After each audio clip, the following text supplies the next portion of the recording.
اب آئیے سورہ مریم، بسم اللہ الرحمن الرحیم، کاف ہا یا عین صاد، 5 حروف ہیں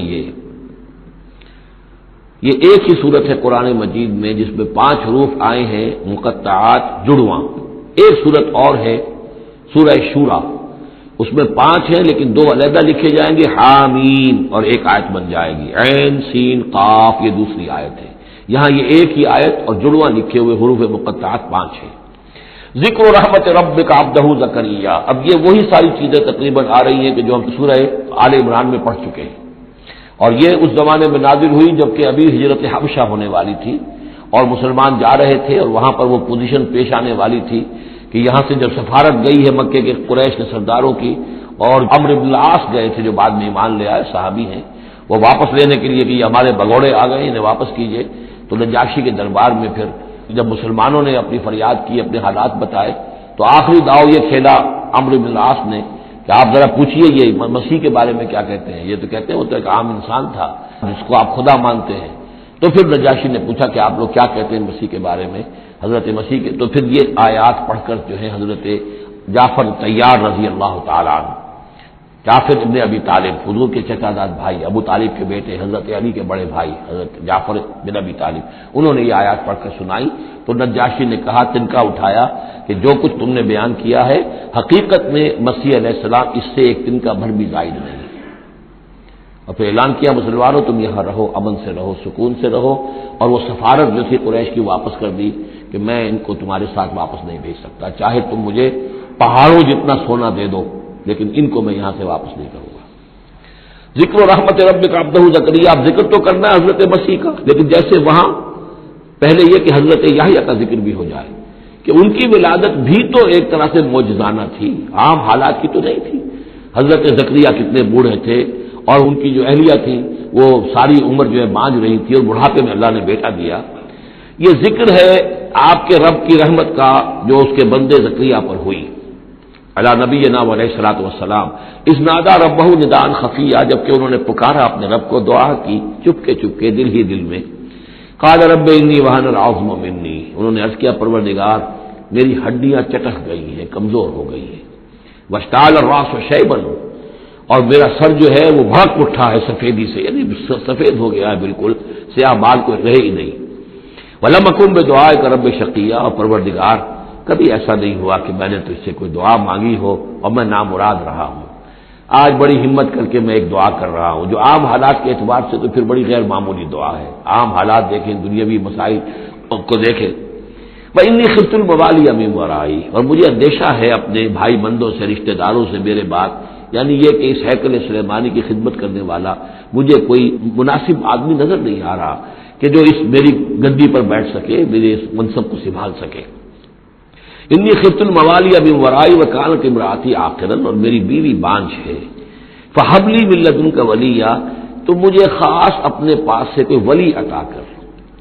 اب یہاں ولی کا لفظ کہا، کوئی میرا ساتھی ہو، کوئی ایسا ہو کہ جو میری ان چیزوں کا یرثنی ویرث من آل یعقوب، جو میری وراثت جو ہے روحانی وراثت اور دینی وراثت اس کو سنبھال سکے، اور میری کیا ہے یہ آل یعقوب کی وراثت ہے جو حضرت یعقوب علیہ السلام سے چلی آ رہی ہے، اس کا صحیح وارث بن سکے، وجعلہ رب رضیہ، اور پروردگار اس سے تو بنائیو، رضی جو ہے یہ فعیل کے وزن پر ہے، راضی اور مرضی دونوں کے معنی میں آ جائے گا، وہ کہ جو راضی ہو اور جس کو راضی کر دیا گیا ہو، رضی اللہ عنہم ورضوا عنہ، وہ دونوں پہلو جو ہے رضی کے اندر آ جائیں گے۔ انہیں جب یہ بشارت مل رہی، یا زکریا انا نبشرک بغلام اسمہ یحییٰ، اے زکریا ہم بشارت دیتے ہیں آپ کو ایک بیٹے کی، ایک لڑکے کی جن کا نام یحییٰ ہوگا، لم نجعل لہ من قبل سمیہ، ہم نے اس کا سا نام اس سے پہلے کسی کا نہیں رکھا، یا اس کی سی صفات اس سے پہلے کسی میں پیدا نہیں کی، یہ دونوں معنی ہو سکتے ہیں اس کے۔ قال رب انا یکون لی غلام، انہوں نے وہی بات عرض کی جو ہم پڑھ چکے ہیں پہلے کہ پروردگار میرے ہاں بیٹا کیسے ہو جائے گا، وکانت امراتی عاقرا، میری بیوی بانجھ ہے، وقد بلغت من الکبر عتیہ، اور میں بوڑھا ہو گیا ہوں، سوکھ چکا ہوں، میرے سارے جو سوتے ہیں حیات کے وہ میرے اندر خشک ہو چکے ہیں۔ قال کذالک، کہا ایسے ہی ہوگا، قال ربک هو علی ہین، تیرے پروردگار کا فرمانا یہ ہے کہ یہ مجھ پر آسان ہے، وقد خلقتک من قبل ولم تک شیئا، تجھے بھی تو ہم نے پیدا کیا اس سے پہلے جبکہ تو کچھ بھی نہیں تھا۔ قال رب اجعل لی آیا، انہوں نے کہا کہ پروردگار پھر میرے لیے کوئی نشانی مقرر ہو جائے۔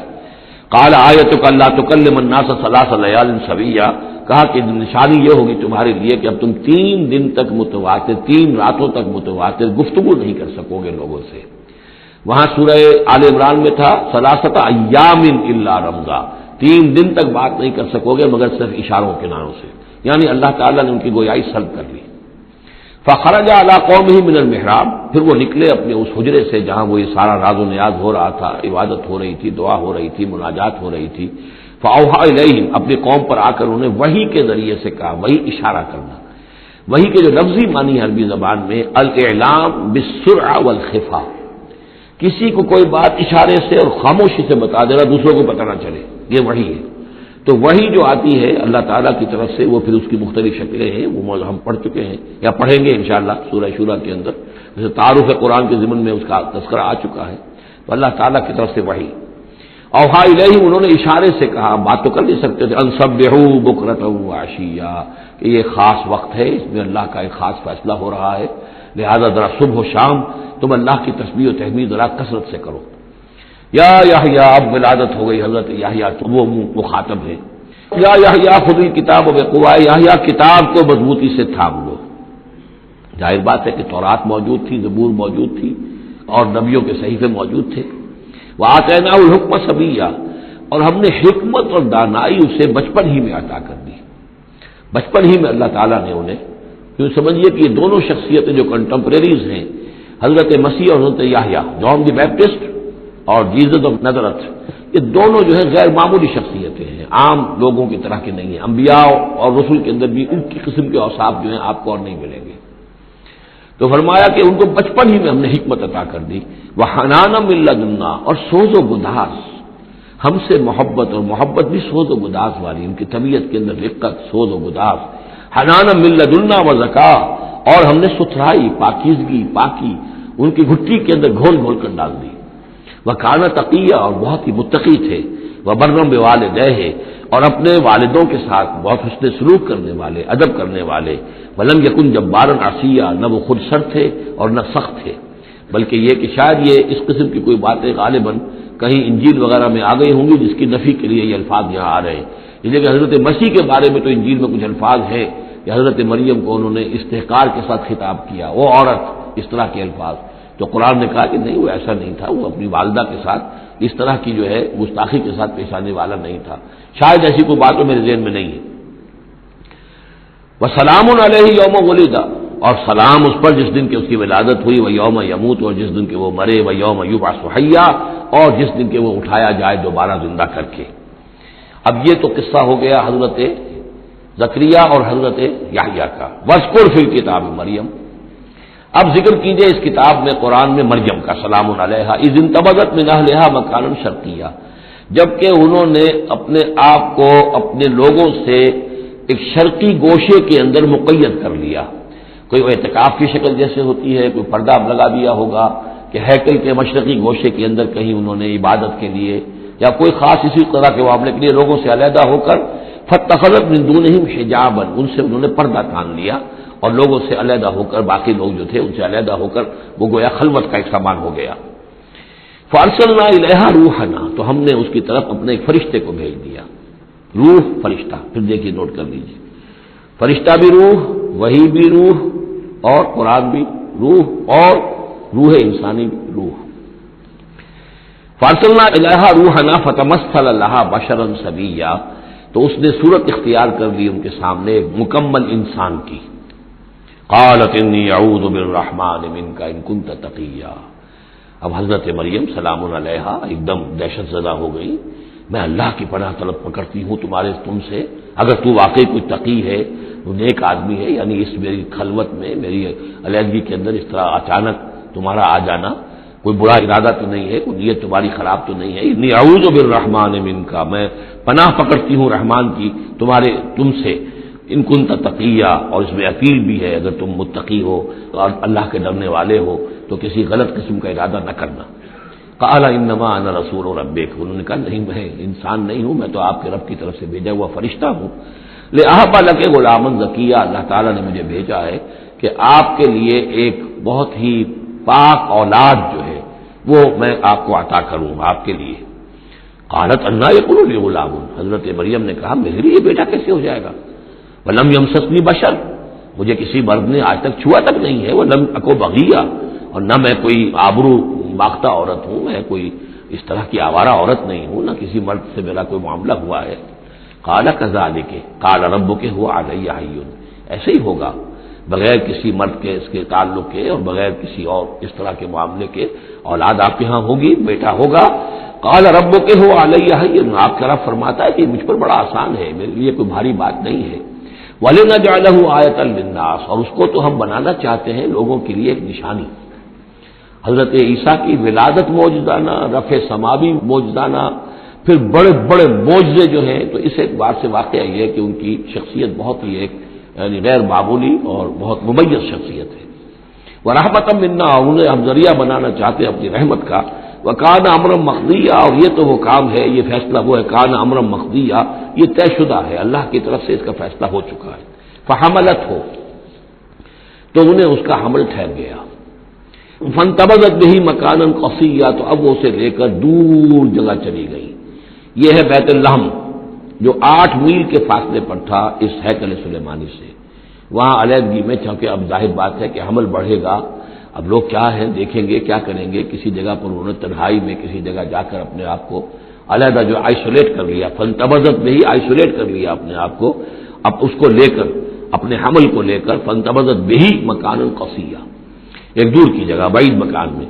فاجاء المخاض الى جذع النخلہ، تو جب وہ ولادت کا وقت ہوا اور درد ذہ ہوئے تو اس درد کے اندر وہ ایک کھجور کی جڑ کو انہوں نے مضبوطی سے پکڑا، آئی وہ، یہ ایسا ہوتا ہے کہ وضع حمل کے وقت جو ہے اگر وہ عورت کسی چیز کو مضبوطی سے تھامے تو پھر ان دردوں کو برداشت کرنے کے لیے اس کے اندر کوئی ہمت پیدا ہوتی ہے۔ تو انہوں نے ایک کھجور کا کوئی درخت تھا، اس کی جڑوں کو مضبوطی سے تھاما۔ قالت یا لیتنی مت قبل هذا وكنت نسیا منسیا، اور کہا کاش کہ میں اس سے پہلے مر چکی ہوتی، اب کیا کہوں گی، کیا منہ دکھاؤں گی، اس بچے کا کیا کروں گی، کہاں لے کے جاؤں گی، دنیا کیا کہے گی، میری صورت کیا بنے گی۔ اللہ کی وہ بندی جو ہے کانپ رہی ہے، لڑز رہی ہے۔ یا لیتنی مت قبل هذا، کاش کہ میں اس سے قبل مر چکی ہوتی، وکنت نسیا منسیا، اور مجھے بھول چکے ہوتے لوگ، میری یاد بھی لوگوں کے ذہنوں سے محو ہو چکی ہوتی، کاش۔ فناداها من تحتها، تو پکارا اسے اس کے نیچے سے۔ عام خیال یہ من کے حوالے سے یہ ہے کہ فرشتہ ہی ہے کہ جس نے پھر پکارا ہے، وہ لیکن نیچے ہے، یہ ذرا اونچائی پر ہے، بلندی پر ہے، اور وہ کہیں نیچے ہے، نشیب میں ہے، اور اس لیے کہ ظاہر بات ہے کہ ولادت کے موقع پر اور وضع حمل کے موقع پر اس کا قریب ہونا ویسے بھی مناسب نہیں۔ لیکن ایک اس کی جو قرات ہمارے آفیشل قراتوں میں من بھی ہے، فناداها من تحتها، پکارا اسے اس نے جو اس کے نیچے تھا، یعنی ولادت ہو گئی ہے حضرت مسیح علیہ السلام کی، اور بچہ جو ہے اب وہ بول رہا ہے۔ میں اس معنی کو زیادہ ترجیح دیتا ہوں، اس لیے کہ ظاہر بات ہے کہ اگر بچے نے اس وقت کلام نہ کیا ہوتا تو کیسے یقین آتا کہ حضرت مریم لے کر آتی اس بچے کو کہ بعد میں یہ بچہ بول پڑے گا۔ اللہ تعالیٰ نے وہاں اس بچے سے کلام کرا دیا ہے، انہوں نے دیکھ لیا ہے بچہ بول رہا ہے، تو بچے نے من تحتہا، یہ میرے نزدیک وہ قرات بھی وہ زیادہ صحیح ہے، اور ہے ہماری آفیشل قرات میں ہے یہ من تحتہا و من تحتہا۔ تو جو بھی تھا نیچے، اس نے کہا لا تحزنی، اگر واقعتاً یہ حضرت مسیح وہی بچہ جو نومولود ہے وہی بول رہا ہے تو گویا کہ لا تحزنی، امی جان آپ اس میں پریشان نہ ہو، غمگین نہ ہو، قد جعل ربک تحتک سریا، اور دیکھیے اب اللہ تعالیٰ نے آپ کے قدموں تلے ایک چشمہ نکال دیا ہے، وَهُزِّي إِلَيْكِ بِجِذْعِ النَّخْلَةِ، اور ذرا اسی درخت کے جو سوکھی جڑ درخت کی اس کو ذرا ہلائیے، تساقط علیک رطبا جنیا، تو یہ تازہ اور بڑی تازہ جو ہیں پکی ہوئی کھجوریں آپ پر گریں گی، فکلی واشربی۔ اب یہ سارا معجزہ وہ دیکھ رہی ہے، تب ضرورت ہوئی ہے انہیں بچے کو لے کر آنے کی کہ وہ بچہ بول بھی گیا ہے، اور اسی سوکھی ہوئی وہ کھجور کے جو ہے تنے میں سے کھجوریں جو ہے پکی ہوئی اور بڑی تازہ جو ہے وہ بھی گر رہی ہے، چشمہ بھی پانی کا نکل آیا ہے۔ فکلی واشربی، تو کھائیے اور پیئے، وقری عینا، اور اپنی آنکھیں ٹھنڈی کیجیے، فاما ترین من البشر احدا، تو پھر اگر آپ دیکھیں کسی انسان کو، کوئی انسان آپ کے سب سے پوچھے، فقولی تو کہہ دیجئے انی نذرت للرحمن صوما فلن اکلم اليوم انسیا، میں نے تو رحمان کے لیے ایک روزے کی نذر مانی ہوئی تھی، میں نے روزہ رکھا ہوا، میں کسی انسان سے بات نہیں کر سکتی۔ وہاں کے ان کے ہاں روزے کے اندر کھانے پینے پر جو پابندی تھی جو ہمارے ہاں ہوتی ہے وہ بھی تھی، اس کے علاوہ بولنے پر گفتگو پر بھی پابندی تھی۔ فأتت به قومها تحملہ، اب وہ آ گئی اس کو لے کر اپنی قوم کے پاس۔ اب ان کا حوصلہ ہے، انہوں نے وہ معجزہ دیکھ لیا ہے، یہ میری رائے ہے، واللہ عالم۔ عام طور پر اس کا تذکرہ نہیں ہے کہیں، اور یہ کہ من تحتہا میں سمجھا یہی گیا ہے کہ فرشتے ہی نے یہ سارا کلام کیا ہے۔ فأتت به قومها تحملہ، وہ اب آئیں اپنی قوم کے پاس اپنے بچے کو لیے ہوئے۔ قالوا یا مریم لقد جئت شیئا فریا، اب انہوں نے اے مریم یہ تو تم بڑا طوفان لڑ لائی ہو، یہ کیا کر لائی ہو، یہ تمہارے ہاں تمہاری گود میں بچہ ہے، کس کا بچہ ہے؟ یا اخت ہارون، اے ہارون کی بہن، ہو سکتا ہے کہ ان کے ایک بھائی ہو ہارون نامی، اور ہو سکتا ہے کہ چونکہ حضرت ہارون کی نسل سے ہیں یہ، لہذا صرف ان کی طرف ایک نسبت دی ہو کہ تم سوچو کس جد امجد کی تم نسل سے ہو اور تم نے کس قدر یہ گری ہوئی حرکت کی ہے۔ یا اخت ہارون ما کان ابوک امرأ سوء وما کانت امک بغیہ، نہ تو تیرا والد جو ہے وہ کوئی برا انسان تھا اور نہ تیری والدہ جو ہے وہ کوئی بدکار عورت تھی، یہ تم کیا کر لائی ہو؟ فاشارت الیہ، تو حضرت مریم نے اشارہ کر دیا بچے کی طرف، حضرت عیسیٰ کی طرف۔ قالوا کیف نکلم من کان فی المہد صبیا، کہ کیسے ہم اس سے بات کریں، اس سے کیا پوچھے، اس یہ ہمیں کیا بتائے گا، بچہ ہے تو گھوڑے میں یا گود کے اندر۔ قال انی عبد اللہ، اب وہ بچہ بولا، حضرت مسیح نے کہا میں اللہ کا بندہ ہوں، آتانی الکتاب، اللہ نے مجھے کتاب عطا کی ہے، وجعلنی نبیا، اور مجھے نبی بنایا ہے، وجعلنی مبارکا اینما کنت، اور مجھے مبارک بنایا ہے، بابرکت بنایا، جہاں کہیں بھی میں ہوں گا، واوصانی بالصلاۃ والزکاۃ ما دمت حیا، اور مجھے تاکید کی ہے اللہ نے زکوٰۃ کی اور نماز کی جب تک میں زندہ رہوں، وبرم بوالدتی، اور میں اپنی والدہ کا فرما بردار ہوں، خدمت گزار ہوں، لم یجعلنی جبارا شقیا، اللہ تعالیٰ نے مجھے زبردست اور سخت تندخو نہیں بنایا ہے، والسلام علیہ، اور سلام ہے مجھ پر یوم ولدت، جس دن کہ مجھے جنا گیا، میری ولادت ہوئی، و یوم اموت، جس دن کہ میں مروں گا، و یوم ابعث حیا، اور جس دن کہ مجھے اٹھایا جائے گا زندہ کر کے۔ ذالک عیسی ابن مریم، یہ ہے عیسیٰ ابن مریم، یہ ہے حقیقت عیسیٰ ابن مریم کی علیہ الصلوۃ والسلام، علیہم الصلوۃ والسلام۔ قول الحق الذی فیہ یمترون، یہ ہے وہ قول حق، قول فیصل 100% درست جس کے بارے میں یہ جھگڑتے ہیں۔ ما کان للہ ان یتخذ من ولد سبحانہ، اللہ کے شان کے شایان نہیں ہے یہ کہ وہ کسی کو اپنا بیٹا بنائے، سبحانہ، وہ پاک ہے اس سے۔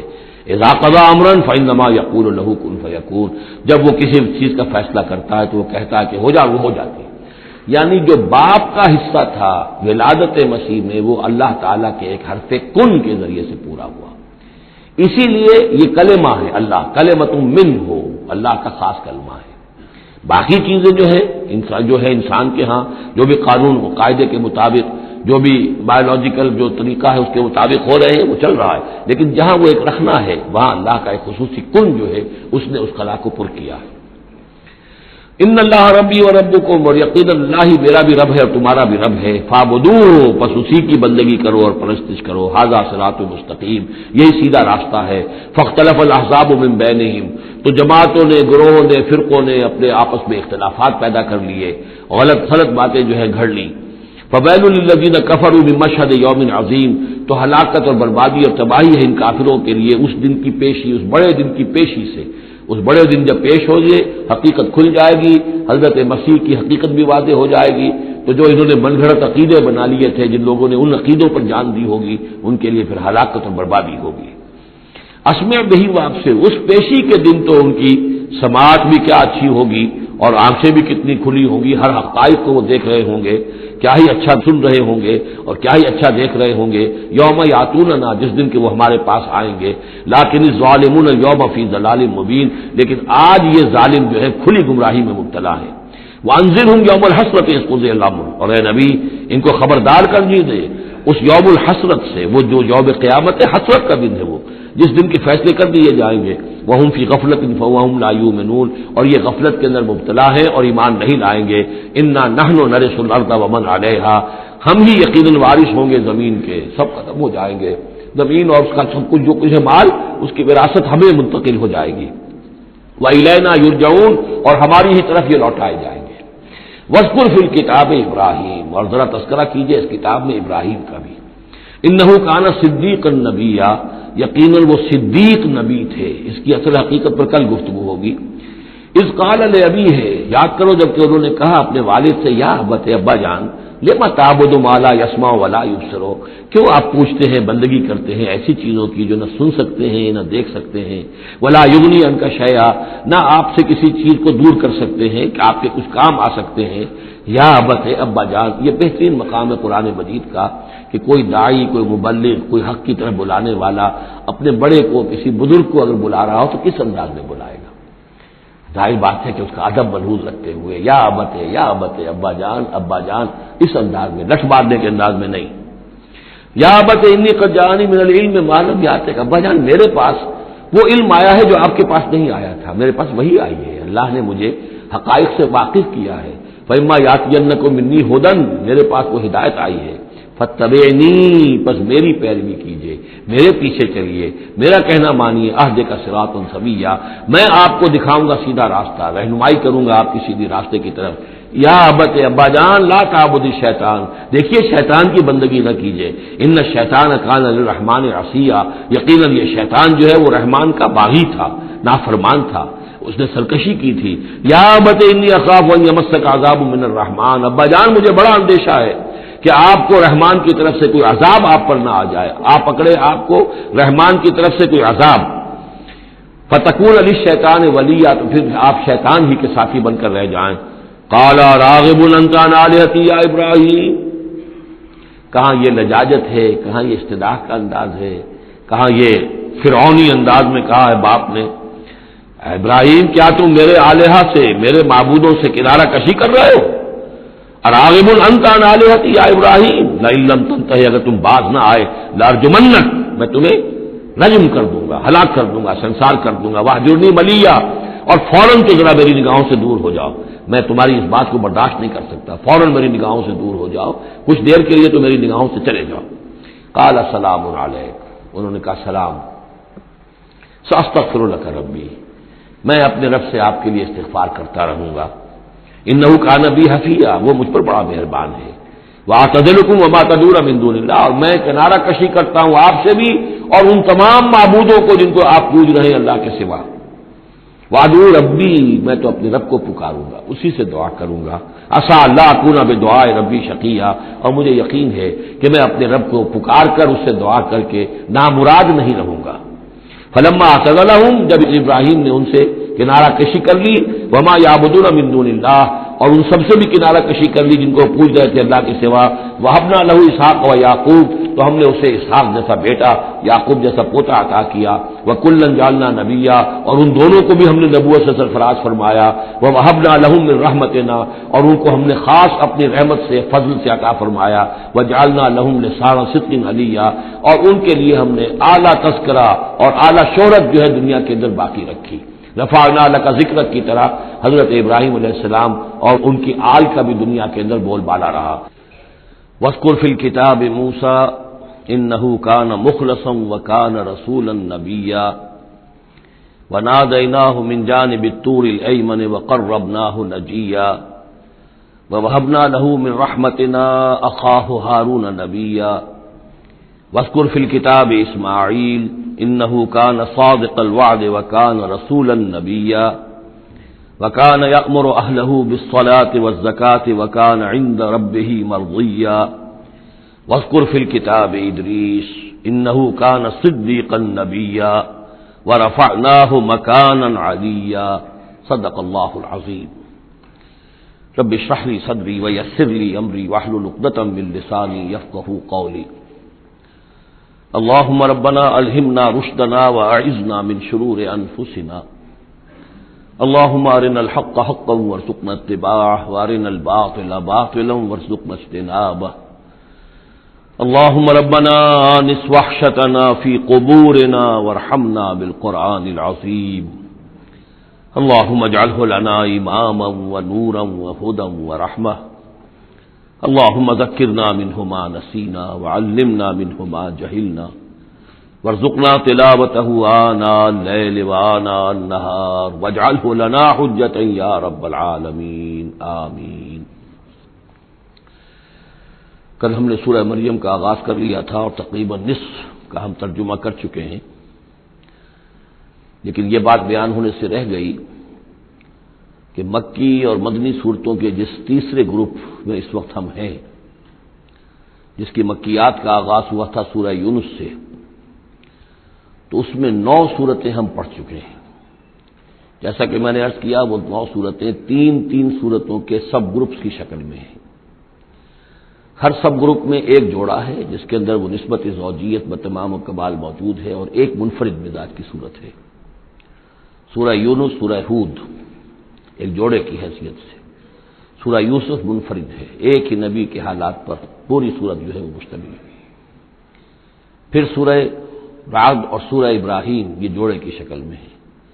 سورہ حجر یہ منفرد مزاج کی ہے، بلکہ اس پورے گروپ میں یہ اس اعتبار سے قدرے مختلف نظر آتی ہے کہ اس کا انداز جو ہے وہ ابتدائی زمانے کی صورتوں کا ہے، مضامین کی مناسبت بھی انہی سے ہے۔ چھوٹی چھوٹی آیتیں ہیں، ردم جو ہے وہ بہت تیز ہے، صوتی آہنگ بہت نمایاں ہے، ڈیوائن میوزک جو ہے، جو ملکوتی غنا ہے وہ اس میں بہت نمایاں ہے۔ پھر 3 صورتیں، سورہ نحل سب سے بڑی ہے اس سب گروپ میں، یہ منفرد مزاج کی ہے، لیکن اس کے بعد سورہ بنی اسرائیل اور سورہ کہف یہ ایک نہایت حسین و جمیل جوڑا ہے۔ اب پھر 3 صورتیں جو آ رہی ہیں، سورہ مریم، پھر سورہ طٰہٰ، سورہ انبیاء۔ یہاں بھی معاملہ وہی ہے کہ ان میں سے 2 صورتیں جو ہیں سورہ مریم اور سورہ انبیاء، ان میں بڑی گہری مشابہت ہے، اور یہ قصص النبیین کے انداز میں یہاں تذکرہ ہے انبیاء کرام کا، انباء الرسل کے انداز میں نہیں ہے۔ وہ جو انداز سورہ اعراف میں ہم نے دیکھا، سورہ ہود میں ہم نے دیکھا کہ رسول آئے، انہوں نے دعوت دی، قوم نے انکار کیا، قوم ہلاک کر دی گئی، یہ انداز جو انباء الرسل ایام اللہ اس کا نہیں ہے۔ لیکن یہ کہ ایک جو ہے اس سب گروپ میں منفرد صورت ہے، اور وہ ہے سورہ طٰہٰ۔ یہ اس اعتبار سے کہ تقریباً پوری ایک ہی رسول کے حالات پر مشتمل ہے، حضرت موسیٰ علیہ السلام۔ 8 میں سے 5 رکوع مسلسل جو ہیں وہ حضرت موسیٰ علیہ السلام کے حالات پر ہیں، اور ان کی ایک نسبت جو معنوی قائم ہو جاتی ہے اس سورہ مبارکہ کی سورہ یوسف کے ساتھ، وہ یہ ہے کہ تاریخی اعتبار سے ہمیں معلوم ہے کہ حضرت یوسف علیہ السلام کے زمانے میں بنی اسرائیل مصر میں جا کر آباد ہوئے، اور حضرت موسیٰ علیہ السلام کے ذریعے سے اللہ تعالیٰ نے انہیں پھر جو مصر میں فرعونیوں نے انہیں جو اپنا غلام بنا لیا تھا، اس غلامی سے نجات دلائی، اور وہ واپس مصر سے نکل کر پھر اپنے آبائی وطن جو ہے سمجھیے جو حضرت ابراہیم کا مسکن تھا یعنی فلسطین کی طرف روانہ ہوئے۔ تو ان میں بھی ایک نسبت قائم تو ہو جاتی ہے، لیکن وہ فاصلے سے ہے۔ سورہ مریم میں اور سورہ انبیاء میں آپ کو قصص النبیین کے انداز کا بات ملے گی، تو یہ آپ جب ہم پڑھیں گے تو بات نمایاں ہو جائے گی۔ البتہ ایک چیز کے لیے رات میں نے کہا تھا اس پر گفتگو کل ہوگی۔ سورہ مریم میں ہم نے اب تک جو پڑھا ہے، سب سے پہلے حضرت زکریا، حضرت یحییٰ کا تذکرہ ہوا پہلے رکوع میں۔ دوسرا رکوع بہت طویل ہے، اس میں حضرت مریم اور حضرت عیسیٰ کا سلام علیہم ان کا تذکرہ ہوا ہے۔ تیسرے رکوع میں پھر حضرت ابراہیم علیہ السلام کا، اور ان کے ساتھ ہی پھر حضرت اسحاق اور حضرت یعقوب کا تذکرہ ہوا ہے۔ حضرت ابراہیم کے بارے میں کہا گیا کہ انہ کان صدیقا نبیّا۔ اب یہ ایک نئی ترکیب ہے کہ جو پہلی مرتبہ قرآن مجید میں آئی ہے، اور میں نے اسی لیے آج جو ہے کئی آیات تلاوت کی ہیں اگلے رکوع کی، کہ آپ یہ دیکھ سکیں کہ 2 کے بارے میں آ رہا ہے رسولا نبیّا، حضرت اسماعیل اور حضرت موسیٰ علیہ السلام رسولا نبیّا، انہ کان رسولا نبیّا، اور 2 ہی کے بارے میں آیا انہ کان صدیقا نبیّا، یعنی حضرت ابراہیم علیہ السلام اور حضرت ادریس علیہ السلام۔ تو اس میں فرق کیا ہے؟ ظاہر بات ہے کہ الفاظ مختلف ہیں، ترکیب مختلف ہے، تو یقیناً ان کا مفہوم جدا ہے، اگرچہ بہت ہی میرے علم کی حد تک کسی نے اس پر توجہ نہیں کی ہے، بلکہ ایک بہت بڑے عالم تھے جو مفسر قرآن بھی ہیں، ان سے جب میں نے تذکرہ کیا تو ان کا کہ کیا واقعی ایسا ہے؟ یعنی یہ کہ وہ تفسیر بھی لکھ چکے تھے لیکن انہوں نے توجہ نہیں کی۔ ہوتا یہ ہے کہ آدمی جب گزر جاتا ہے تیزی کے ساتھ، اگر کسی چیز کی توجہ نہیں ہوتی، کیا واقعی ایسا ہے کہ 2 کے بارے میں ہے رسول النبیہ اور 2 کے بارے میں ہے صدیق النبیہ؟ تو میں نے ان سے سوال کیا تھا کہ اس میں پھر کیا فرق ہے۔ اس کے لیے میں چاہتا ہوں کہ جو جس حد تک کہ مجھ پر وہ بات اللہ تعالیٰ نے منکشف فرمائی ہے وہ آپ پر بھی میں آپ کے ساتھ بھی شیئر کروں، کہ یہ جو ہم پڑھ چکے ہیں، ایک تو سورہ فاتحہ میں اہدنا الصراط المستقیم صراط الذین انعمت علیہم، راستہ ان کا ہمیں دکھا اور ان کے راستے پر چلا جن پر تیرا انعام ہوا۔ اس کی وضاحت سورہ نساء میں آئی، وَمَن يُطِعِ اللَّهَ وَالرَّسُولَ فَأُولَٰئِكَ مَعَ الَّذِينَ أَنْعَمَ اللَّهُ عَلَيْهِم مِّنَ النَّبِيِّينَ وَالصِّدِّيقِينَ وَالشُّهَدَاءِ وَالصَّالِحِينَ وَحَسُنَ أُولَٰئِكَ رَفِيقًا۔ یہ منعم علیہم جو ہیں، جن پر اللہ تعالیٰ کا انعام ہوا ہے، یہ جو جماعت ہے منعم علیہم کی، اس کے 4 درجات ہیں۔ اوپر سے چلیں گے تو انبیاء سب سے اوپر ہیں، پھر اس نیچے ان کے درجہ ہے صدیقین کا، پھر ان سے نیچے شہداء کا، اور پھر بیس لائن سمجھیے کہ وہ صالحین مومنین جو نیک دل مسلمان ہیں، مخلص ہیں، صادق القول ہیں، صادق الایمان ہیں، یہ گویا کہ بیس لائن ہے۔ نیچے سے چلیں گے تو اس بیس لائن سے اگر کچھ ترقی کرے گا تو پھر درجہ اس کے لیے کیا ہے؟ شہادت کا ہے، اس کے اوپر ایک درجہ صدیقیت کا ہے، اور یہ آخری درجہ ہے، اس لیے کہ اس سے آگے نبوت کا جو درجہ ہے وہ اکتسابی نہیں ہے، وہ تو وہمی ہے، اور وہ دروازہ بھی اب بند ہو چکا، وہ ہمیشہ کے لیے وہ آؤٹ آف باؤنڈز ہے اب نوع انسانی کے لیے، وہ نبوت کا دروازہ بند ہو چکا۔ اس صدیقین اور شہداء کے درمیان کیا فرق ہوتا ہے، اس کو اب سمجھ لینا چاہیے، اور اس کو جدید سائیکالوجی کی 2 اصطلاحات کے حوالے سے آپ بڑی آسانی سے سمجھ سکیں گے۔ اللہ تعالیٰ نے عام طور پر انسانوں کو 2 مختلف مزاجوں پر بنایا ہے، ایکسٹروورٹس، انٹروورٹس۔ کچھ لوگ ہوتے ہیں کہ جو باہر کی دنیا سے انہیں زیادہ دلچسپی ہوتی ہے، کچھ کھیل کود میں، سیر میں، باغ، یہ وہ، باہر کی دنیا سے ملنا جلنا، لوگوں سے ملیں گے، وہ پبلک میں ہوں گے، مجلس میں ہوں گے تو زیادہ چہکیں گے، زیادہ خوش ہوں گے۔ کچھ لوگ برعکس مزاج کے ہوتے ہیں، وہ دروغی قسم کے لوگ ہوتے ہیں، انٹروورٹس۔ وہ اپنے خیالات ہی میں مگن رہتے ہیں، غور و فکر کرتے ہیں، سوچ بچار کرتے ہیں، انہیں تنہائی زیادہ پسند ہوتی ہے، تنہائی میں وہ زیادہ خوش رہتے ہیں۔ تو یہ ایکسٹروورٹس اور انٹروورٹس 2 مزاج ہیں بنیادی طور پر، اللہ تعالیٰ نے بنائے ہیں مختلف مزاج جو ہیں۔ اور ایک ہوتی ہے تیسری ایک کیفیت کہ اس میں یہ دونوں چیزیں بڑے توازن کے ساتھ ہو، ایمبیورٹ۔ یہ بہت شاذ ہوتا ہے، بہت شاذ ہوتا ہے، بہت کم لوگ ہوتے ہیں دنیا میں کہ جو واقعتاً اس میں توازن قائم کر سکیں، یا ادھر کا رجحان ہوگا یا ادھر کا رجحان ہوگا۔ تو جو یہ انٹروورٹس ہوتے ہیں، جو غور و فکر کرتے رہتے ہیں، ان کے اندر جو ہے وہ یوں سمجھیے کہ فطرت کی جو اصل حقائق ہیں وہ کچھ زیادہ محفوظ رہتے ہیں ان کے غور و فکر کی وجہ سے۔ پھر وہ کائنات کے بارے میں بھی سوچتے ہیں، تو اس کائنات کی تمام آیات الہیہ بھی گویا کہ ان سے ہم کلام ہوتی ہیں، اشارے کرتی ہیں۔ یہ وہ لوگ ہوتے ہیں کہ جن تک گویا کہ وہ حقائق از خود روشن ہو چکے ہوتے ہیں ان تک، کہ جیسے ہم نے سورہ فاتحہ پڑھتے ہوئے کہا کہ کچھ لوگ ہوتے ہیں اپنی فطرت سلیمہ اور عقل سلیم کی رہنمائی میں یہاں تک تو پہنچ گئے کہ اللہ کو پہچان لیا، آخرت کو پہچان لیا، یہ بھی سمجھ لیا کہ اللہ ہی کی بندگی کرنی چاہیے، کیسے کریں یہ پتہ نہیں، اہدنا الصراط المستقیم، اب وہ راستہ مانگتے ہیں کہ ہمیں راستہ دکھا۔ یہ صدیقین ہوتے ہیں، اور ان کی شان یہ ہوتی ہے کہ جیسے ہی کسی نبی کی دعوت ان کے کان میں آتی ہے وہ ایسے لپک کر قبول کرتے ہیں کہ گویا کہ منتظر بیٹھے تھے، جیسے کوئی شخص وضو کر کے بیٹھا ہوا کہ بس اذان کی آواز آئے اور میں چلوں، اتنا ہی ہوتا ہے۔ اسی لیے حضور نے فرمایا ابو بکر رضی اللہ تعالیٰ عنہ کے بارے میں کہ میں نے جس کے سامنے بھی ایمان کی دعوت پیش کی اس نے کچھ نہ کچھ توقف ضرور کیا، سوائے ابو بکر کے ایک لحظے کا توقف نہیں کیا، گویا کہ وہ تو تیار بیٹھے ہوئے تھے۔ البتہ جو ایکسٹروورٹس ہوتے ہیں وہ چونکہ ان کی توجہ نہیں ہوتی حقائق کی طرف، وہ دنیا میں مگن ہے، کھیل کود میں ہے، شکار میں ہے، کشتیوں میں ہے، ہنسی مذاق میں ہے، گفتگوؤں میں لگے ہوئے ہیں، تو انہیں کچھ زیادہ غور و فکر کی ان کے اندر جو ہے طبیعت کے اندر میلان نہیں ہوتا اس کا، لہذا انہیں دیر لگ جاتی ہے نبی کی دعوت کو سمجھنے میں، اس کی طرف متوجہ ہونے میں۔ لیکن یہ ہے کہ جب ان کا توجہ ہو جاتی ہے، ہوتی بھی عام طور پر جذباتی انداز میں ہوتی ہے، لیکن جب ان کی توجہ ہو جائے جذباتی انداز میں تو پھر یہ ہے کہ وہ چونکہ ہوتے ہیں ایکٹیو زیادہ ہوتے ہیں، لہذا وہ اپنی فعالیت کی وجہ سے آگے نکل جاتے ہیں، بظاہر وہ صدیقین سے آگے نکل جائیں گے فعالیت کی وجہ سے، اس لیے کہ وہ فعال زیادہ ہے۔ اب اس کی مثال حضرت عمر ہے، حضرت حمزہ ہے رضی اللہ تعالی عنہما، 6 سال لگ گئے۔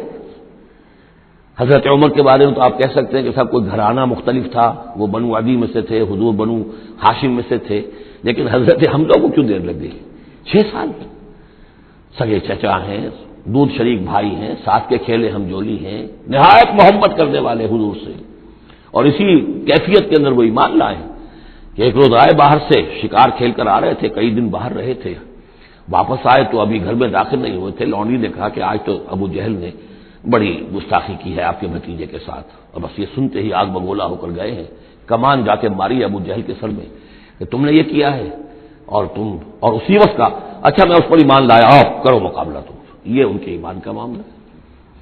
تو یہ حمزہ ہے، اس طرح حضرت عمر ہے، چلے تھے حضور کو قتل کرنے کے ارادے سے، لیکن اپنی بہن کے اندر جو دیکھی، اس کے اندر یہ کہاں سے اتنی استقامت آ گئی کہ بھائی جان چاہے آپ ہمیں قتل کر دیں، جان سے مار دیں، لیکن اب یہ جو دین ہم نے قبول کیا اس کو ہم چھوڑنے والے نہیں ہیں۔ بہنوئی کو تو مار مار کے لہو لہان کر دیا تو سعید بن زید کو، بہن کو بھی مارا ہے، لیکن پھر اچانک بدل گئے۔ پھر وہی عمر جو ہے جو تلوار ننگی لے کے چلا تھا قتل کرنے کے ارادے سے، گردن میں تلوار حمائل کیے ہوئے جیسے غلام ہوتے ہیں، ان کے ہاں غلاموں کا رواج یہ تھا، ان کی تلواریں گردنوں میں حمائل ہوتی تھی، وہ آ رہا ہے اور ایمان لا رہا ہے۔ تو یہ ہے شہداء، صدیقین اور شہداء۔ تو اب مزاج جو ہے انبیاء میں بھی آپ کو ملے گا، کچھ لوگوں کا مزاج شہداء سے مناسبت رکھتا ہے۔ حضرت اسماعیل کا آپ نے سنا ہوگا، یہ واقعات قصوں میں آتے ہیں، وہ شکار جیسے کہ حضرت حمزہ کی کیفیت ہے، وہ نکل جاتے تھے۔ حضرت ابراہیم 2 مرتبہ گئے ہیں، ملاقات ہی نہیں ہوئی، اس لیے کہ وہ اپنے شکار پر نکلے ہوئے تھے۔ اس طرح کا معاملہ حضرت اسماعیل کا تھا۔ حضرت موسیٰ بھی جلالی مزاج کے آدمی تھے، ایک آدمی کو مکہ مارا ہے اور اس کی جان نکال دی۔ حضرت ابراہیم وہ دوسری قسم، وہ صدیق النبی، ان کے مزاج جو ہے وہ اس نوعیت کا، صدیقیت کے ساتھ مناسبت رکھنے والا۔ تو نبوت تو ان کو بھی ملی، نبوت ان کو بھی ملی، لیکن مزاجی فرق کی وجہ سے ایک صدیق نبی ہے اور ایک رسول نبی ہے۔ اس لیے کہ رسول کے ساتھ جو لفظ مناسبت رکھتا ہے وہ شہادت ہے۔ تمام رسول شاہد بنا کر بھیجے گئے ہیں۔ یہ جو کار رسالت ہے، تبلیغ اور اتمام حجت، اس کے اندر تو عمل کا پہلو زیادہ ہے، اور اس میں پھر شہداء زیادہ نمایاں ہوتے ہیں۔ تو رسولوں کے لیے تو ہے ہی یہ، یا ایھا النبی انا ارسلناک شاہدا ومبشرا ونذیرا وداعیا الی اللہ باذنہ وسراجا منیرا، اور جیسے کہ ہم نے پڑھا وکیف اذا جئنا من کل امۃ بشہید، تو رسولوں کے ساتھ مناسبت لفظ کی جو ہے وہ شہادت کی ہے۔ تو گویا کہ شہداء کا مزاج رکھنے والے جو نبی ملے وہ رسول النبی یہاں ہیں، اور صدیقیت کا مزاج رکھنے والے جن کو نبوت مل گئی وہ صدیق نبی ہیں۔ تو حضرت ابراہیم انہ کان صدیقا نبیا، وہ تو ہم پڑھ چکے تھے، اب آگے چلیے۔ ابھی اس موضوع پر مزید گفتگو سورہ حدید میں چل کر ہوگی۔ اولئک هم الصدیقون والشہداء عند ربہم، اس کے جو دوسرے رکوع کے آخر میں یہ آیت آئی ہے، تو وہاں جا کر انشاءاللہ اس کے سلسلے میں مزید کچھ گفتگو ہوگی۔ وَاذْكُرْ فِي الْكِتَابِ موسیٰ، اور کتاب میں تذکرہ کیجئے موسیٰ کا، انہ کان مخلصا، یقیناً ہم نے اسے خاص اپنا بنا لیا تھا۔ اس کی تفسیر آگے آ جائے گی سورہ طٰہٰ کے اندر۔ وَكَانَ رَسُولًا نَبِيًّا، اور وہ رسول نبی تھے۔ وَنَادَيْنَاهُ مِن جَانِبِ الطُّورِ الْأَيْمَنِ، اور ہم نے اس کو پکارا، اس سے بات کی، اس کو بلایا طور پہاڑ کے داہنی جانب سے۔ وَقَرَّبْنَاهُ نَجِيًّا، اسے قریب ہم نے بلایا سرگوشی کے لیے۔ وَوَهَبْنَا لَهُ مِن رَحْمَتِنَا أَخَاهُ هَارُونَ نَبِيًّا، اور ہم نے اسے اپنی رحمت سے اس کو یہ مقام بھی عطا کیا کہ اس کے بھائی ہارون کو بھی نبوت عطا کر دی، کیونکہ یہ درخواست کی تھی حضرت موسیٰ علیہ السلام نے، وہ اگلی صورت میں آ جائے گا۔ وَاذْكُرْ فِي الْكِتَابِ اسماعیل، اور ذرا تذکرہ کیجئے کتاب میں اسماعیل کا بھی، انہ کان صادق الوعد، یقیناً وہ بڑے وعدے کے سچے تھے۔ اور خاص طور پر اشارہ ہو رہا ہے اتنا بڑا وعدہ جو حضرت ابراہیم سے اپنے والد سے انہوں نے کیا تھا کہ یا ابت افعل ما تؤمر ستجدنی انشاءاللہ صابرا، ابا جان کر گزریے جو بھی آپ کو اللہ کی طرف سے حکم آ رہا ہے، مجھے ذبح کرنے کا حکم ہے، ذبح کر دیجئے، انشاءاللہ آپ مجھے صابر پائیں گے۔ تو وہ آخری وقت تک انہوں نے اپنے اس وعدے کو نبھایا اور گردن جو ہے رکھ دی کہ چلائیے چھری۔ صادق الوعد وکان رسول النبی، اور وہ بھی مزاجی اعتبار سے جو میں نے عرض کیا ہے، حضرت حمزہ چونکہ ویسے بھی نسل میں حضرت اسماعیل کی نسل میں سے ہے، تو اگر آپ دیکھیں گے تو بہت ہی ان کے درمیان شخصیت کی مشابہت نظر آئے گی۔ رسول النبی، وہ رسول نبی تھے۔ وکان یامر اہلہ بالصلاۃ والزکاۃ وکان عند ربہ مرضیہ، اور وہ حکم دیتے تھے اپنے گھر والوں کو نماز کا بھی اور زکوٰۃ کا بھی، اور وہ اپنے رب کے نزدیک بہت ہی پسندیدہ تھے، بہت ہی اللہ تعالیٰ کو کے منظور نظر کہہ لیجیے، مرضیہ۔ وَاذْكُرْ فِي الْكِتَابِ ادریس، اور تذکرہ کیجئے کتاب میں ادریس کا بھی۔ یہ ادریس علیہ السلام جو ہے یہ ایک نبی ہے کہ جو حضرت آدم اور حضرت نوح کے مابین گزرے ہیں۔ حضرت آدم اور حضرت نوح کے مابین ایک اور نبی بھی گزرے ہیں، قرآن مجید میں ذکر نہیں ہے، تورات میں، شیس علیہ السلام۔ تو نبی تو یہ ہیں، حضرت آدم پہلے نبی، پھر یہ 2 اور نبی ہیں، حضرت ادریس۔ اس تورات میں ان کا نام حنوک ہے، شیس کا نام سیس ہے، وہ تو ٹھیک ہے، وہ قرآن مجید میں ان کا تذکرہ بھی نہیں ہے، لیکن حضرت ادریس کا حنوک نام ہے وہاں۔ لیکن یہ کہ یہ دونوں ہیں درمیان میں حضرت آدم اور حضرت نوح علیہ السلام، پہلے رسول حضرت نوح علیہ السلام ہے، یہ دونوں نبی ہیں صرف۔ وذکر فی الکتاب ادریس، اور تذکرہ کیجئے کتاب میں، اس قرآن میں، ادریس کا، انہ کان صدیقا نبیا، یقیناً وہ بھی صدیق نبی تھے، مزاجن ان کا بھی وہی حضرت ابراہیم کے ساتھ مناسبت، صدیقیت والا مزاج۔ ورفعناہ مکانا علیا، اور ہم نے انہیں اٹھایا تھا بہت بلند مقام تک۔ اب یہ اٹھانا جو ہے، ویسے تو بعض لوگوں کا خیال ہے کہ شاید وہ بھی حضرت عیسیٰ علیہ السلام کی طرح رفع سماوی ان کی ہوئی ہے، چوتھے آسمان میں حضور کی ان سے ملاقات ہوئی ہے شب معراج میں، لیکن ایک مفہوم اس کا یہ بھی ہے کہ اونچا مقام دینا، بلند مقام دینا، اس لیے کہ یہاں الہ نہیں ہے، وہاں جو ہے وہ رافعو کا الیہ، جہاں کہا گیا حضرت عیسیٰ کے بارے میں تمہیں اٹھانے والا ہوں اپنی طرف، تو اس سے مفہوم جو ہے بہت معین ہو جاتا ہے، یہاں ضروری نہیں ہے کہ وہ مفہوم لیا جائے۔ اولئک الذین انعم اللہ علیہم، دیکھیے وہی لفظ آ گیا اب، یہ ہیں وہ لوگ جن پر انعام فرمایا ہے اللہ نے، من النبیین، انبیاء میں سے۔ اب کیونکہ منعم علیہم کے 4 طبقات تھے، ان میں سے یہ انبیاء کا تذکرہ ہو رہا ہے سب کا، تو من النبیین من ذریۃ آدم، اولاد آدم میں سے، وممن حملنا مع نوح، اور پھر بعد ان میں سے ان کی نسل میں سے ہیں جنہیں ہم نے نوح کے ساتھ اس کشتی میں سوار کرایا، ومن ذریۃ ابراہیم، اور پھر ذریۃ ابراہیم میں سے ہیں، ان کی اولاد سے، و اسرائیل، اور حضرت یعقوب کی نسل سے ہیں، وممن ہدینا واجتبینا، اور جنہیں کہ ہم نے ہدایت دی اور جنہیں ہم نے چن لیا، پسند کر لیا۔ اذا تتلی علیہم آیات الرحمن، ان کی کیفیت یہ ہوتی تھی کہ جب رحمان کی آیات ان کو پڑھ کر سنائی جاتی تھی، خروا سجدا و بکیا، تو وہ گر پڑتے تھے اللہ کی جناب میں سجدہ کرتے ہوئے، روتے ہوئے، سجدہ کر لیجیے۔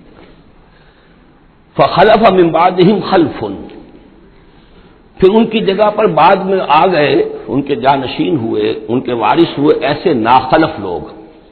یہ خلف کا لفظ جب آتا ہے لام کی جزم کے ساتھ، تو ناخلف یعنی ایسے لوگ کہ جو اپنے اسلاف کے کردار اور ان کی بزرگی جو ہے اس کو برباد کرنے والے، تباہ کرنے والے، ان کی نیک نامی کو بٹا لگانے والے ہوں، ناخلف۔ فخلف من بعدہم خلف، پھر ان کی اولاد میں سے ایسے ناخلف بھی پیدا ہوئے، اضاعوا الصلاۃ، جنہوں نے نماز کو تو ضائع کر دیا، واتبعوا الشہوات، اور خواہشات کی پیروی کی، شہوات، خواہشات، جذبات، فسوف یلقون غیا، تو ان قریب ان کی ملاقات ہو جائے گی گمراہی کے ساتھ، یعنی گمراہی کا جو انجام ہے یہ اس سے دوچار ہو جائیں گے۔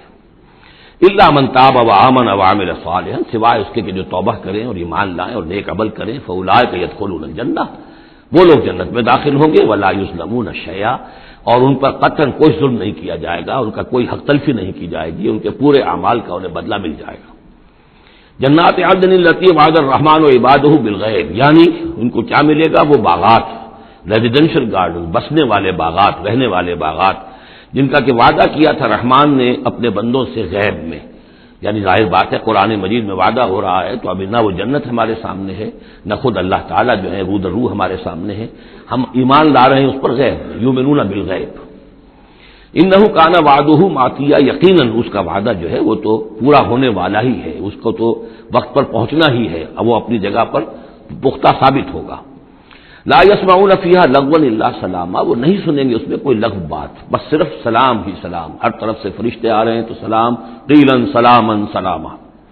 ولہم رزقہم فیہا بکرۃ وعشیا، اور ان کے لیے ان کا رزق ہوگا اس میں صبح بھی اور شام کو بھی۔ تلک الجنت التی نورث من عبادنا من کان تقیا، یہ ہے وہ جنت جس کو کہ ہم، جس کے وارث بنائیں گے ہم اپنے بندوں میں سے ان کو کہ جو متقی ہوں گے، خدا ترس ہوں گے، اللہ سے ڈرنے والے ہوں گے۔ وما نتنزل الا بامر ربک، اور اے نبی ہم نہیں نازل ہوتے مگر آپ کے رب کے حکم سے۔ لہ ما بین ایدینا وما خلفنا وما بین ذلک وما کان ربک نسیا، اسی کے اختیار میں ہے جو کچھ ہمارے سامنے ہے اور جو کچھ ہمارے پیچھے ہے اور جو ان دونوں کے مابین ہے، اور اے نبی آپ کا رب بھولنے والا نہیں ہے۔ یہ بہت اہم مضمون ہے، اور در حقیقت ایک مضمون کا یوں سمجھیے کہ سلسلہ شروع ہو رہا ہے جس کی پہلی کڑی یہ ہے۔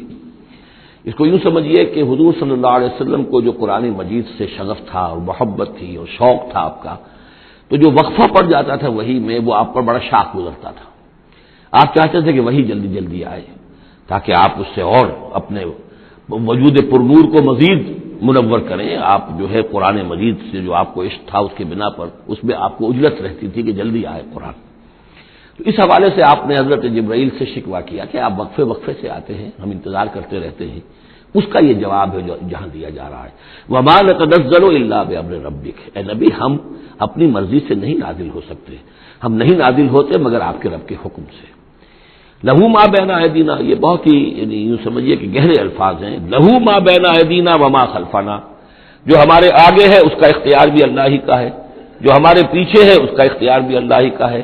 وما بینہما وما بین ذالک، آگے اور پیچھے کے مابین کون ہے پھر؟ ہم، میں، میرا وجود، میرے آگے میرے پیچھے، اور ان دونوں کے درمیان کون ہے؟ میں گویا کہ بالکلیہ اللہ تعالی کے حکم کے تابع ہوں. فرشتے کی یہی شان ہے کہ فرشتہ جو ہے یفعلون ما یؤمرون، جو حکم ملتا ہے، لا یعصون اللہ ما امرہم، ان کا معاملہ یہ ہے کہ جو بھی اللہ کا حکم ہے گویا کہ وہ تو اس سے سرتابی نہیں کرتے، سرے منہ اس میں فرق نہیں ڈالتے. وما نتنزل الا بامر ربک، ہم نہیں اترتے یا اتر سکتے مگر آپ کے رب کے حکم سے. جب اسی کی مصلحت اور اسی کی مشیت ہوتی ہے وہ وہی دے کر ہمیں بھیجتا ہے. لہو ما بین ایدینا وما خلفنا وما بین ذالک وما کان ربک نسیا. اور اے نبی، یہ جو کچھ تاخیر ہو جاتی کسی بھول کی وجہ سے نہیں ہے کہ اللہ کو کوئی نسیان لاحق ہو گیا ہے تو تھوڑی دیر کے لیے توجہ کہیں اور ہو گئی ہے، معاذ اللہ. تیرا رب جو ہے بھولنے والا نہیں ہے، بلکہ یہ حکمت کے تحت ہے. اللہ تعالیٰ کی مشیت یہ ہے. کذالک لنثبت به فؤادک رتل اللہ ترتیلا، وہ جو ہم پڑھ چکے سورہ بنی اسرائیل میں بھی، وقرآنا فرقناہ لتقرأہ علی الناس علی مکث ونزلناہ تنزیلا. یہ ہماری حکمت ہے کہ ذرا وقفے سے آپ یہ قرآن لوگوں کو پڑھ کر سنائیں. رب السماوات والارض، وہ رب ہے آسمانوں کا اور زمین کا. وما بینہما، اور جو ان دونوں کے مابین ہے. فاعبدہ، پس اسی کی بندگی اور پرستش کیجیے. واصطبر علیہ لعبادتہ، اور اس کی عبادت کے اوپر پوری طرح جمے رہیے، صبر کیجیے. هل تعلم له سمیا، تو کیا تم جانتے ہو کہ اس کی سی شان کا کوئی اور ہستی ہے؟ ظاہر بات ہے جو شان اللہ کی ہے اس کی سی شان رکھنے والی کوئی اور ہستی کائنات میں موجود نہیں. وَيَقُولُ الْإِنسَانُ وَإِذَا مَا مِتُّ لَسَوْفَ أُخْرَجُ حَيًّا، اور یہ انسان کہتا ہے حیران ہو کر، کیا میں جب مر جاؤں گا تو پھر مجھے زندہ کر کے اٹھا لیا جائے گا؟ یعنی یہ وہ لوگ ان میں سے کہ جو باعث بعد الموت کے منکر تھے. میں نے بارہا آپ کو بتایا کہ اکثر و بیشتر تو وہ مانتے تھے، لیکن وہ کہتے تھے کہ وہاں ہمیں چھڑانے والے ہیں، ہمارے شفعاء ہیں، ہؤلاء شفعاؤنا عند اللہ. تو باعث بعد الموت کے وہ منکر نہیں تھے، لیکن ایک طبقہ ان میں ایسے لوگوں کا بھی تھا. اب یہ ان کی بات ہو رہی ہے. وَيَقُولُ الْإِنسَانُ وَإِذَا مَا مِتُّ لَسَوْفَ أُخْرَجُ حَيًّا، کہ جب میں مر جاؤں گا پھر مجھے دوبارہ اٹھا لیا جائے گا اور نکال دیا جائے گا. اولا یذکر الانسان، تو کیا اس انسان کو یہ یاد نہیں ہے، انا خلقناہ من قبل ولم یک شیئا، کہ وہ کچھ بھی نہیں تھا اور ہم نے اسے پیدا کیا ہے. تو کیا مشکل ہے ہمارے لیے دوبارہ اس کو پیدا کر دینا؟ کیا تھا وہ پہلے، اس کی کیا حقیقت تھی؟ یعنی جہاں سے ہم اپنے آپ کو جانتے ہیں وہ بھی ظاہر بات ہے کہ ایک نطفہ ایک ہے، اس سے ہمارا آغاز ہوا، یہ تو سبھی جانتے ہیں نا. تو اس سے اللہ تعالیٰ نے اگر انسان بنا دیا ہے تو کیا اللہ تعالیٰ دوبارہ تمہیں پیدا نہیں کر سکتا؟ فَوَرَبِّكَ، تو قسم ہے تیرے رب کی، لَنَحْشُرَنَّهُمْ وَالشَّيَاطِينَ، ہم جمع کریں گے ان سب کو بھی اور تمام شیطانوں کو. ثُمَّ لَنُحْضِرَنَّهُمْ حَوْلَ جَهَنَّمَ جِثِيًّا، اور پھر ہم سب کو جمع کر لیں گے جہنم کے گرد کہ یہ اپنے گھٹنوں کے بل گرے ہوئے ہوں گے. ثُمَّ لَنَنزِعَنَّ مِن كُلِّ شِيَعَةٍ أَيُّهُمْ أَشَدُّ عَلَى الرَّحْمَٰنِ عِتِيًّا، پھر ہم ہر گروہ میں سے، ہر قوم میں سے پھر نکالیں گے کون ہے وہ جو سب سے زیادہ اکڑنے والے تھے رحمان کے مقابلے میں. بلاؤ ادھر سے ابو جہل کو اور بلاؤ ادھر سے عقبہ ابن ابی معیط کو، ہر گروہ میں سے جو سب سے زیادہ اللہ کی کے ساتھ گستاخی کرنے والا اور سب سے زیادہ تکبر کرنے والا تھا، پھر اس کو آگے نکال کر نمایاں کیا جائے گا. ثم لنحن اعلم بالذین هم اولی بها صلیہ، پھر ہم خوب جانتے ہیں ان لوگوں کو کہ جو بہت زیادہ قابل ہوں گے اور سب سے پہلے داخل ہونے والے ہوں گے اس جہنم کے اندر. وَإِن مِّنكُمْ إِلَّا وَارِدُهَا كَانَ عَلَىٰ رَبِّكَ حَتْمًا مَّقْضِيًّا، اور تم میں سے کوئی بھی نہیں ہے مگر یہ کہ اسے ایک مرتبہ جہنم پر آنا ہوگا. یہ فیصلہ ہے تیرے رب کا حتمی، طے شدہ، حتماً مقضیہ. اس کا جو مفہوم سمجھا گیا ہے میں اسے اتفاق کرتا ہوں کہ اصل میں وہ پل صراط جس کا تذکرہ جو ہے آئے گا سورہ حدید میں بھی اور پھر سورہ تحریم میں بھی، جس کو ہم پل صراط کہہ دیتے ہیں، الصراط ہے وہ، یہی صراط مستقیم جس پر ہم چل رہے ہیں. یہ عالم برزخ کے اندر جا کر اور قیامت کے دن جو ہے یہی پل صراط بن جائے گا اور یہ جہنم کے اوپر ہوگا. گویا کہ اس پر سے گزر کر لوگ داخل ہوں گے جنت کے اندر، تم تاکہ مشاہدہ کر لیں کہ اللہ تعالیٰ نے کس چیز سے ہمیں بچایا ہے. اور وہاں پر جو جہنمی ہے وہ ٹھوکریں کھا کھا کر اس میں گرتے جائیں گے کیونکہ ان کے پاس روشنی نہیں ہوگی. یہ مضمون جو ہے کھل کر آئے گا سورہ حدید میں اور سورہ تحریم میں. تو یہ فرمایا کہ آنا تو ہر ایک کو پڑے گا، ہر انسان کا گزر اس پر ہوگا، تاکہ اور اس میں یہ کہ یقیناً جو بچا لیے جائیں گے ان کے دل میں کس قدر اللہ تعالیٰ کی اس رحمت کا اور مغفرت کی قدر کتنی ہوگی کہ اللہ نے ہمیں کس انجام سے بچایا ہے. وَإِن مِّنكُمْ إِلَّا وَارِدُهَا كَانَ عَلَىٰ رَبِّكَ حَتْمًا مَّقْضِيًّا ثُمَّ نُنَجِّي الَّذِينَ اتَّقَوْا، پھر وہاں سے ہم نجات دے دیں گے، بچا کر لے جائیں گے ان لوگوں کو جنہوں نے کہ تقویٰ کی روش اختیار کی تھی دنیا میں، وَنَذَرُ الظَّالِمِينَ فِيهَا جِثِيًّا، اور چھوڑ دیں گے ظالموں کو اسی میں پڑے ہوئے، وہ وہاں پر پڑے جائیں گے، گرتے جائیں گے، اور اہل ایمان اور اہل تقویٰ نکل جائیں گے۔ وَإِذَا تُتْلَىٰ عَلَيْهِمْ آيَاتُنَا بَيِّنَاتٍ، اور جب انہیں ہماری روشن آیات پڑھ کر سنائی جاتی ہیں، قَالَ الَّذِينَ كَفَرُوا لِلَّذِينَ آمَنُوا، تو کہتے ہیں یہ کافر لوگ اہل ایمان سے، أَيُّ الْفَرِيقَيْنِ خَيْرٌ مَّقَامًا وَأَحْسَنُ نَدِيًّا، دونوں جماعتوں میں سے، دونوں گروہوں میں سے کن کے مکان و مقام بہتر ہیں اور کن کی مجلسیں بہت اچھی ہیں۔ یعنی اے مسلمانوں دیکھو، تم اور تمہارے رسول محمد صلی اللہ علیہ وسلم اور ان کے گرد جو لوگ بیٹھے ہوتے ہیں، نہ ان کے پاس دنیاوی دولت ہے، نہ حیثیت ہے، نہ وجاہت ہے، ایک ہم ہیں۔ دیکھو ذرا ابو جہل کی مجلس جا کے دیکھو کتنی آباد ہے، بڑے بڑے چودھری لوگ آ کر اس کے پاس بیٹھتے ہیں۔ ذرا کہیں جا کر ولید بن مغیرہ کی چوپال دیکھو، اس کی چوپال جو ہے اس کی کیا شان ہے۔ تو یہ وہی بات جو کہ ہم سورہ کہف میں پڑھائے ہیں، جو دو افراد کے مابین مکالمہ ہوا تھا کہ اس نے کہا تھا کہ میرے پاس مال زیادہ، انا اکثر منک مالا واعز نفرا، اسی طرح انہوں نے کہا کہ ای الفریقین خیر مقاما واحسن ندیا، یہ دو گروہ دیکھ لو تمہارے سامنے ہیں، ایک معلوم ہوتا ہے کہ مفلس ہیں، کلاش ہیں، غلام لوگ ہیں، ان کے ساتھ بیٹھے ہوئے ہیں، بلال بیٹھا ہوا ہے، وہاں وہ ابو فقی بیٹھا ہوا ہے، یہ جو عمار ہے اور یہ فلاں ہے اور یہ یاسر ہیں، یہ لوگ ہیں۔ ادھر جا کر دیکھو وہ کتنی سج دھج کے ساتھ، شان و شوکت کے ساتھ ان کی محفلیں ہیں، کیا کچھ ساز و سامان ہے، کیسے قالین بچھے ہوئے ہیں۔ ای الفریقین خیر مقاما واحسن ندیا وکم اہلکنا قبلہم من قرن، اور ہم نے ان سے پہلے کتنی قوموں کو ہلاک کیا ہے، ہم احسن و اساسا وریا، وہ ان سے بھی کہیں بڑھ کر تھے اپنے اساس البیت، اساس جس کو ہم اثاثہ کہتے ہیں، ساز و سامان میں اور نام و نمود میں، شان و شوکت میں ریا، ان کی شان و شوکت ان سے بھی کہیں بڑھ کر تھی، اور وہ ہلاک ہوئے۔ قوم عاد اور قوم ثمود یہ سب کا، اور قوم شعیب۔ قل من کان فی الضلالۃ فلیمدد لہ الرحمن مدا، اے نبی ان سے کہہ دیجئے جو شخص بھی ضلالت میں، گمراہی میں ہے، تو اللہ کا یہ طریقہ ہے، قاعدہ ہے کہ اللہ تعالیٰ اسے پھر اور ڈھیل دیتا ہے، رسی دراز کرتا ہے، اس کو اور نعمتیں دے دیتا ہے۔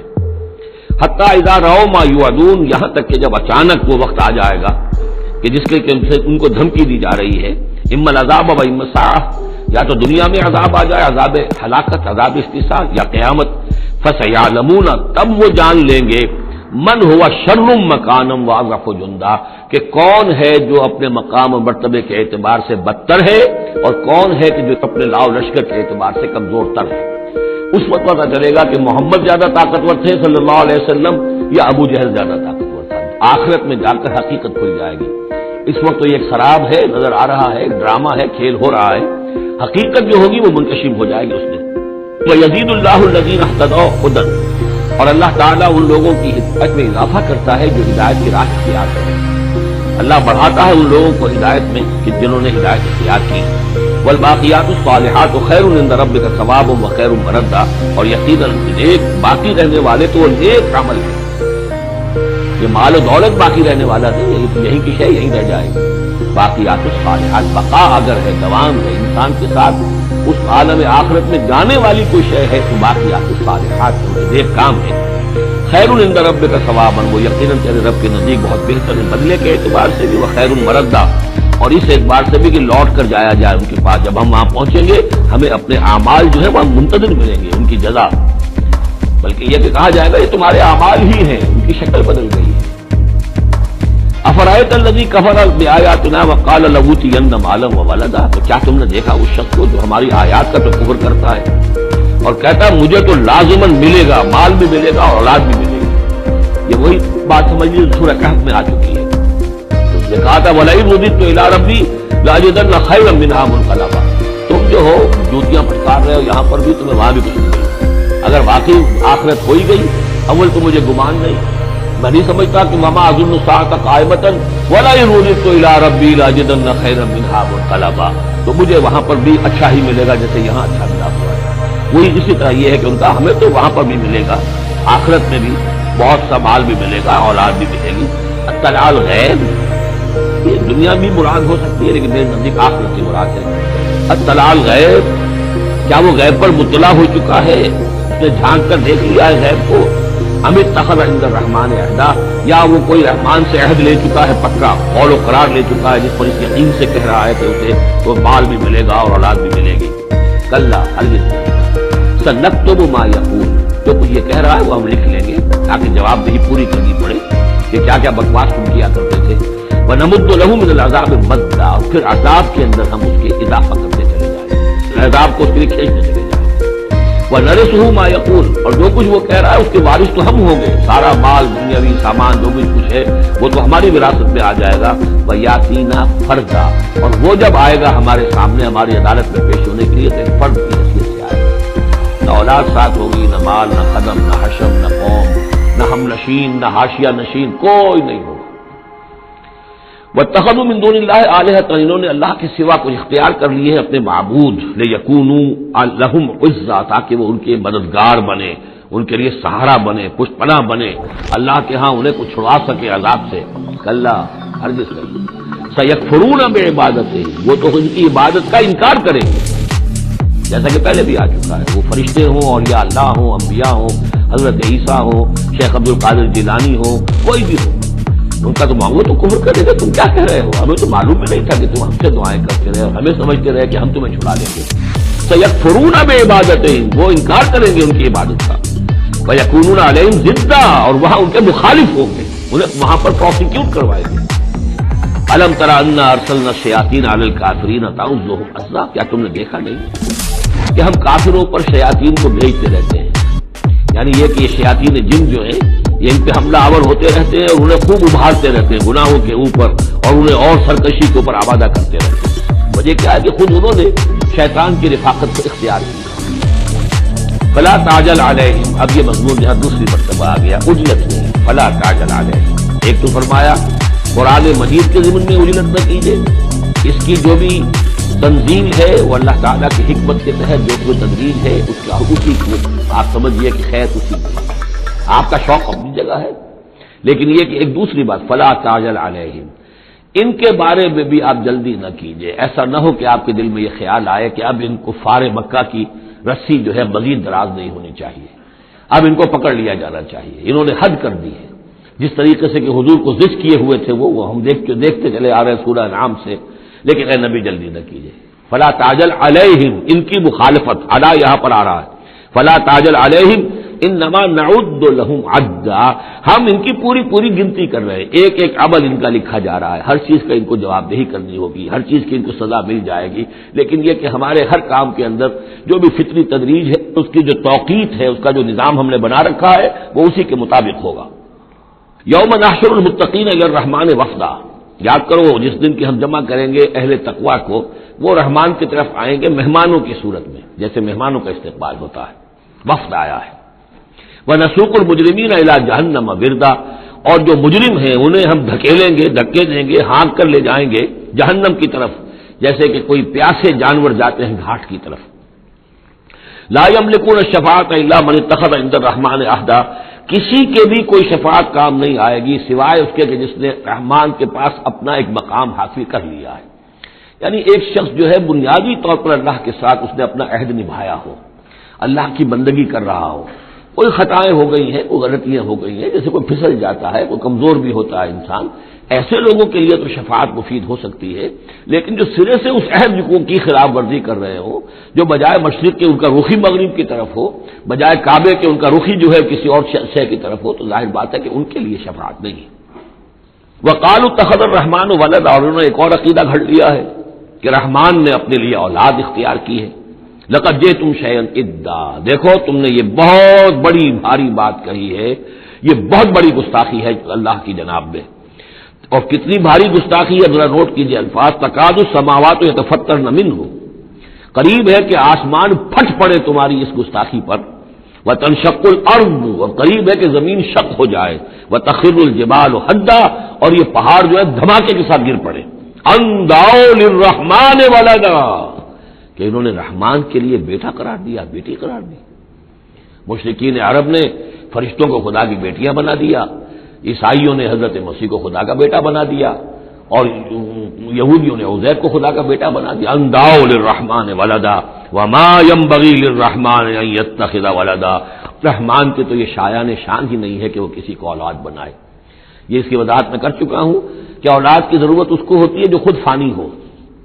ہمیں معلوم ہے ہم مر جائیں گے، ہمارا نام و نشان مٹ جائے گا، اولاد کے ذریعے سے ہمارا نام زندہ رہے گا. یہ اصل میں ایک اپنی ہی تسلسل انسان سمجھتا ہے کہ میری ہستی کا تسلسل ہے، میری اولاد گویا کہ میرا اپنی بقا کی ایک شکل ہے. اس لیے کہ یہ انسان کے اندر ہے. مجھے یاد ہے جب ہم پڑھتے تھے کالج میں تو الفا ایک کمپنی ہوتی تھی لاہور میں، یہ فائل کورز وغیرہ بناتی تھی نوٹ بکس کے، تو اس میں پیرامڈس کے عنوان سے جو بہترین الفاظ لکھے ہوئے تھے اب بھی مجھے یاد ہیں.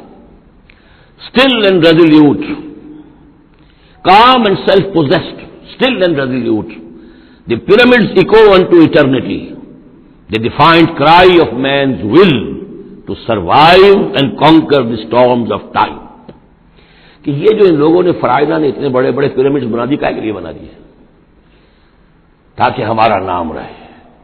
ہم تو نہیں ہوں گے، نام رہے گا. تو گویا کہ انسان کے اندر ایک خواہش ہے بقا کی، وہ اپنا دوام چاہتا ہے. یہ اسے پتا ہے کہ میری ذاتی طور پر تو میرا دوام ہے، تو میں کوئی عمارت بنا دوں، میرا نام جو ہے اس کے حوالے سے دنیا کے اندر رہے. اور یہی معاملہ اولاد کا ہے کہ اولاد سے انسان کو سب سے زیادہ جو اس کو خواہش ہوتی ہے وہ اپنا بقا، اپنا تسلسل. وہ سمجھتا ہے کہ میری اپنی کنٹینیوٹی ہے کہ جو میری اولاد کے ذریعے سے. ظاہر بات ہے کہ اللہ ہمیشہ خود باقی رہنے والا ہے، تو اس کے شایان شان ہی نہیں ہے کہ وہ کسی کو اپنی اولاد بنائے، اسے کوئی ضرورت ہی نہیں ہے. تو تمہارے لیے ہے معاملہ کہ تم فانی ہو، لہذا تمہیں ضرورت ہے کہ کوئی تمہارا نام لیوا باقی رہے. وما ينبغي للرحمن ان يتخذ ولدا ان كل من في السماوات والارض الا آتي الرحمن عبدا. نہیں ہے کوئی بھی آسمانوں اور زمین میں کوئی بھی مگر یہ کہ وہ حاضر ہوگا رحمان کی عدالت میں بندے کی حیثیت سے. کسے باشد، جبکہ ہمیں معلوم ہے کہ محمد رسول اللہ صلی اللہ علیہ وسلم بھی حاضر ہوں گے تو بندے کی حیثیت سے. عبدہ ورسولہ، عبد.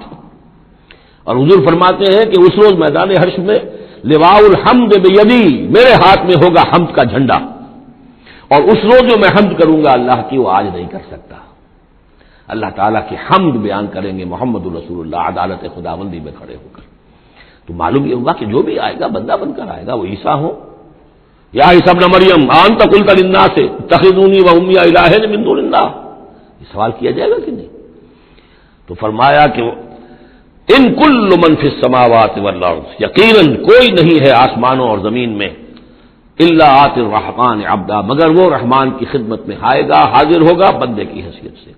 لقد احصاہم، اس نے ان سب کی گنتی کی ہوئی ہے، ان کا پورا احاطہ کیا ہوا ہے، کوئی چھپ نہیں رہے گا، کہیں بچ کر نہیں رہ جائے گا. وعدہم عدا، اور ہم نے پوری گنتی رکھی ہوئی ہے.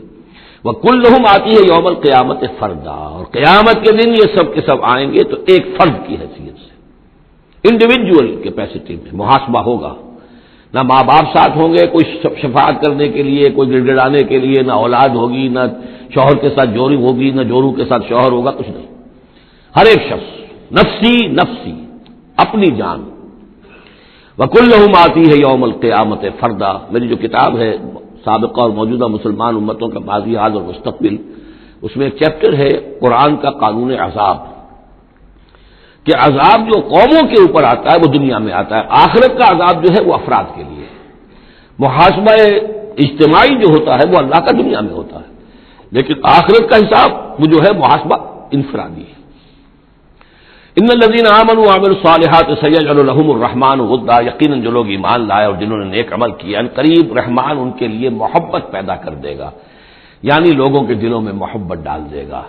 یہی ابو بکر ہوں گے جن کا نام کس تعظیم سے لوگ لیا کریں گے، کس محبت سے لیا کریں گے. یہی بلال ہوں گے جن کی جو تعظیم ہوگی، جن کی کتنی محبت کی جائے گی. ابھی ذرا وقت ہے، کٹھن ہے. سیجعل لهم الرحمن ودا، حدیث میں بھی آتا ہے کہ اللہ تعالیٰ جو ہے اپنے کسی بندے سے محبت کرتا ہے تو پہلے فرشتوں کو، جبرائیل سے کہا جاتا ہے کہ میں اپنے اس بندے سے محبت کرتا ہوں، اعلان کر دو. وہ فرشتوں میں اعلان کرتے ہیں، ان کے دل میں اس کی محبت ڈال دی جاتی ہے. پھر عام دنیا میں اور لوگوں کے اندر اس کی ایک محبت ڈال دی جاتی ہے. فإنما یسرناہ بلسان، کی آیت بڑی اہم ہے. تو ہم نے اس قرآن کو یسرنا ہو، اس کو قرآن کو آسان کر دیا ہے بلسان کا، آپ کی زبان پر یا آپ کی زبان کے ساتھ، یعنی عربی زبان میں. یہ بہت آسان ہے، بہت ہی ستھری زبان ہے، سادہ زبان ہے، جس کو ہم کہتے ہیں کہ سہل ممتنع.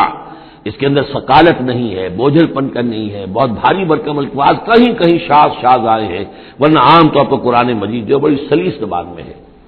فإنما يسرناه بلسانك لتبشر به المتقين، تاکہ آپ بشارت دیں اس کے ذریعے سے متقیوں کو، وتنذر به قوما لدا، اور اس کے ذریعے سے انذار فرمائے۔